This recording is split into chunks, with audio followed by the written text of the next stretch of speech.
अस्सलाम वालेकुम, this is Karachi kitchen कहानी। और जी रमज़ान की हम सब तैयारियां कर रहे हैं तो पराठे कैसे भूल सकते हैं। पराठे तो वैसे भी मेरे सिग्नेचर हैं, तो मैं आपको आज हमारे पराठों की रेसिपी सिखाने वाली हूँ।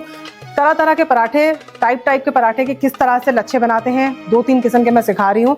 और उसको फ्राइंग करना, स्टोर करना, होम शेफ कैसे इसको बेच सकते हैं, इसको सेल कर सकते हैं, वो रेसिपी मैं सिखा रही हूँ। तो आए जल्दी से रेसिपी स्टार्ट करते हैं।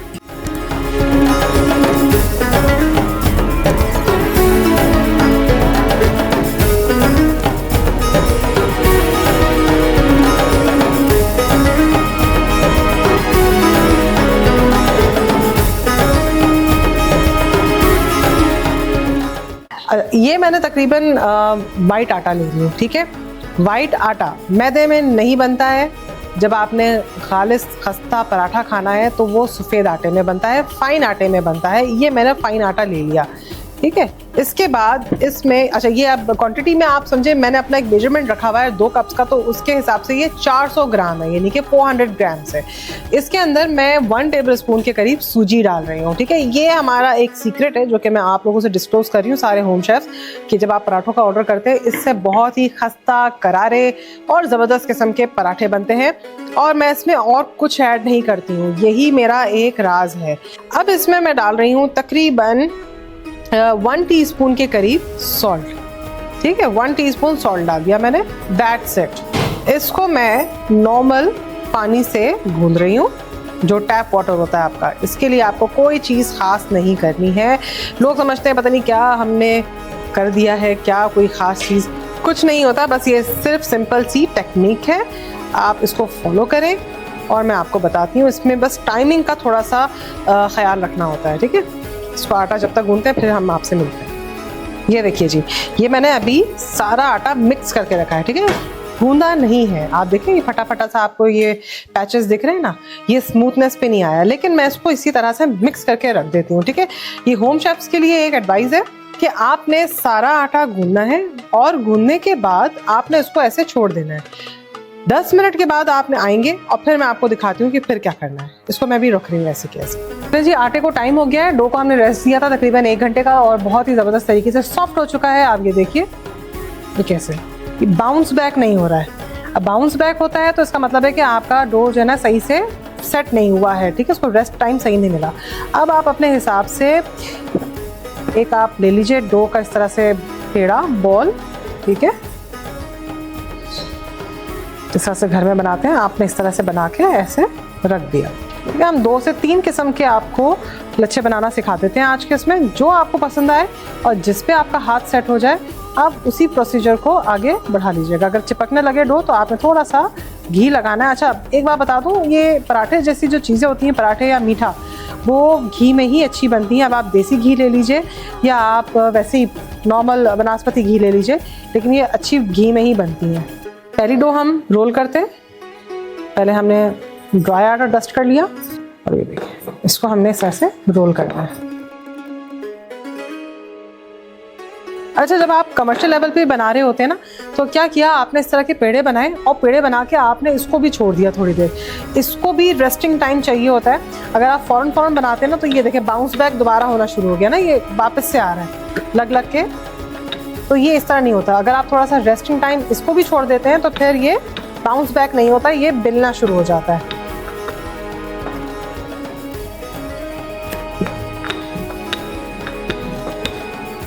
इसे रफली मैं कर रही हूँ रोल।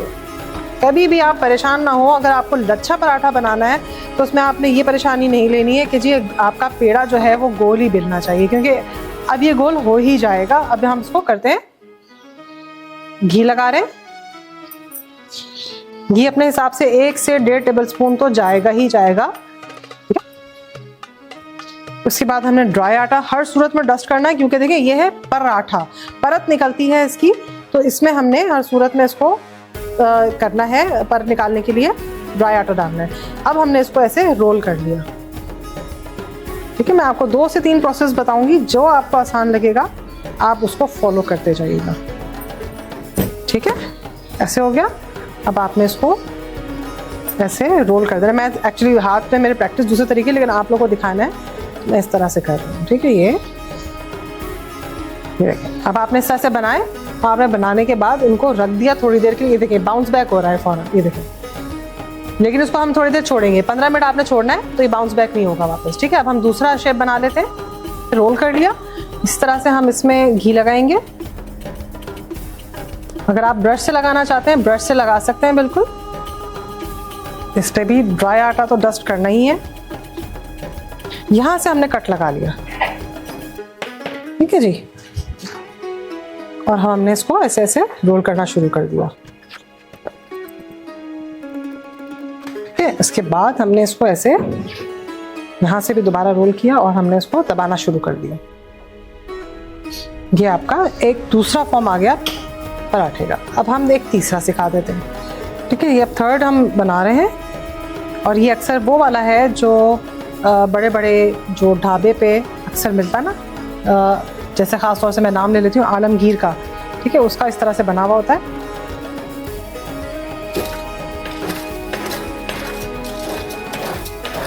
अच्छा, अगर आपके, ये तो मेरे पास एक टूल है, अगर नहीं है ना तो आपने इस तरह से छुरी से इस तरह से कट कर लेना बारीक बारीक, ठीक है ना। बट टूल था तो मैंने टूल का इस्तेमाल कर लिया, ठीक है। अब हम इस तरह से इसको सबको जोड़ेंगे, ठीक है। ये वो वाला हमारा थर्ड स्टाइल बन गया जो अक्सर आलमगीर में मिलता है। लेकिन मुझे क्योंकि बहुत तारे तारे आती हैं, इतना ज़्यादा मुझे पसंद नहीं है। ये तो हम पहले दो में से बना रहे होते हैं।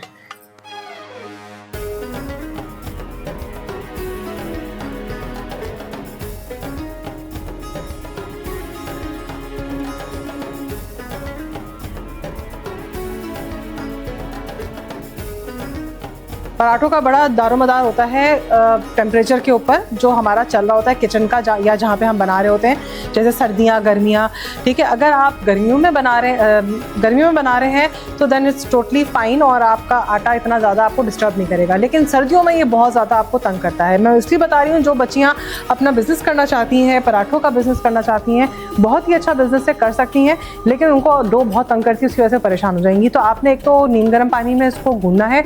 दूसरा ये है कि जब आपने इसको बनाना है ना, ये देखिए थोड़ा सा कस्टमर अवेयरनेस भी आपने देनी है। यहाँ पे क्या होता है, जब हम इसको रोल करते हैं ना,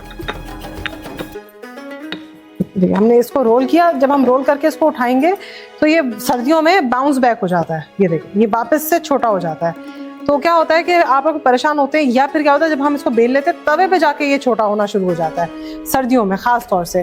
तो परेशान नहीं होना। एक तो आपने कस्टमर को एडवांस में बताना है कि पराठे छोटे हो सकते हैं। आपने उसमें साइज में कमी नहीं लेकर आए हैं, मेजरमेंट में आप कमी नहीं लेकर आए हैं, लेकिन सिर्फ मौसम की वजह से ये बाउंस बैक हो रहा है, ठीक है। तो ये होता है और उसमें क्या करना है, आपने थोड़ा सा बड़ा बेलना है, ठीक है। चलिए हम इसमें डाल रहे हैं अभी तवे के ऊपर। अच्छा भाई, एक बात मैं आपको बता दूं, अब मैं लगाने लगी हूँ घी। अगर आपने पराठे खाने हैं ना तो घी से नहीं घबराना, तेल में पराठे नहीं होते हैं, ठीक है। अगर आपने डिफरेंस देखना है तो आप एक घी में बनाइएगा, एक तेल में बनाइएगा, और दोनों के एक एक लुकमा लीजिएगा तो आपको अंदाज़ा हो जाएगा कि पराठे घी के ही अच्छे होते हैं। और घर का अगर देसी घी हो तो क्या ही अच्छी बात है। और सेहत की सेहत है, अच्छी चीज़ है जो घर का देसी घी होता है, तो वो आप आराम से खा सकते हैं, ठीक है। 2 टेबलस्पून मैंने डाल दिया है। जो पराठे होते हैं ना वो ज़्यादा घी में फ्राई होते हैं। कुछ लोग क्या करते हैं कि हाफ टी स्पून डाल के इसको फ्राई करते हैं, ठीक है। जो कम खाते हैं, जिनको कोलेस्ट्रॉल का इशू है, वो डाल के खा सकते हैं। लेकिन अगर आपने पराठों को एंजॉय करना है तो घी में चोरी नहीं करनी है, दिल खोल के आपने पराठे बनाने हैं घी डाल के।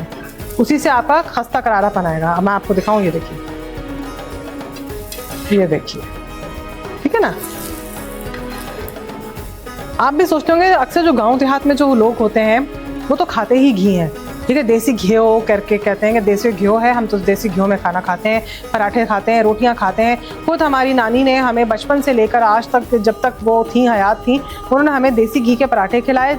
और इवन के रोटी के ऊपर भी वो देसी घी ऐसे चौपड़ दिया करती थी, तो हमें तो कोई कोलेस्ट्रॉल के इशू नहीं हुआ। हाँ, अगर आप बाहर जाके पठान के पास या होटलों में जाके, मैं किसी को वो नहीं कह रही, किसी को पिन पॉइंट नहीं कर रही, लेकिन हाँ कमर्शियल बेसिस पे जब आप बाहर गंदी गंदी चीज़ें खाएंगे, वो ऑयल पता नहीं किन किन गंदी गंदी अशाओं से बना होता है, हड्डियों से बना हुआ होता है, खालिस नहीं होता है, तो फिर बीमार तो होंगे, ठीक है। घर में खाएं, बनाएं, खाएं, आसान चीज़ें हैं और फिर आपको देखें कोई तकलीफ नहीं होगी।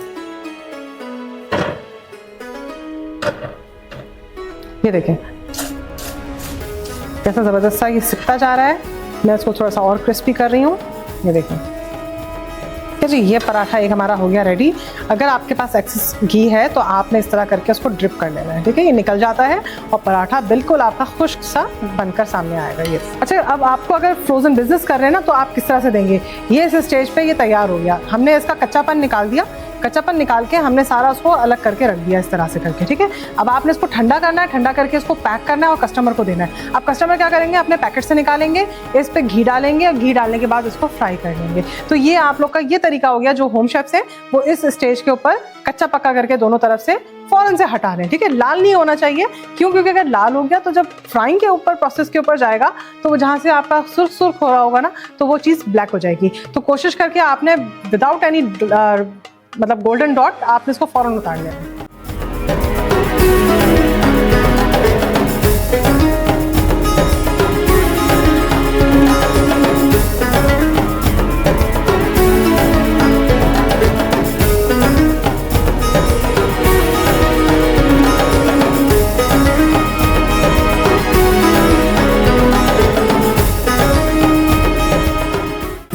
ठीक है जी, अब हम बना रहे हैं ये हमारे मशहूर कराची के आलमगीर वाले पराठे। अच्छा, आलमगीर के पराठे क्या होते हैं, थोड़ा छोटा साइज़ होता है, यानी कि मैं इसको हल्का सा इसको रोल करूँगी और यही साइज़ वो दे रहे होते हैं। चलें, हम इसको डाल देते हैं इस तरह।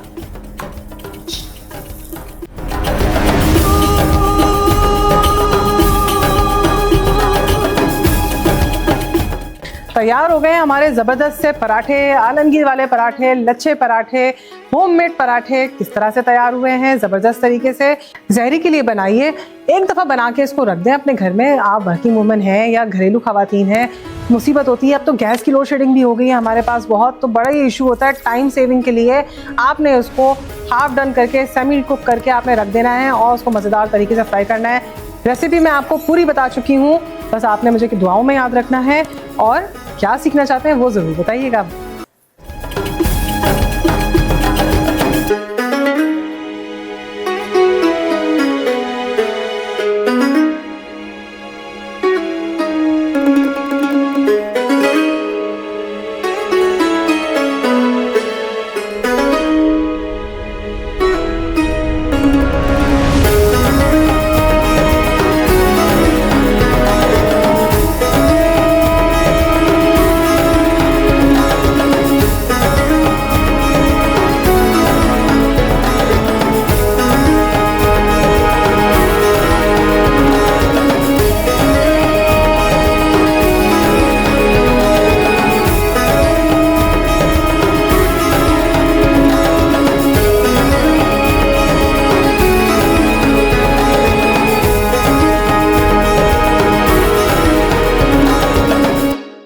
मुबारक के इस बाबरकत महीने में हम ला रहे हैं आपके लिए रमजान के बहुत ही खास पकवान।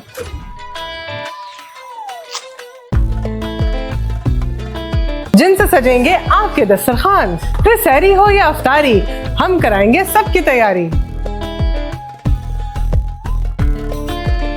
रहे इस माह रमजान मेरे साथ कराची किचन कहानी के YouTube चैनल पे, तो चैनल को सब्सक्राइब करना ना भूलिएगा।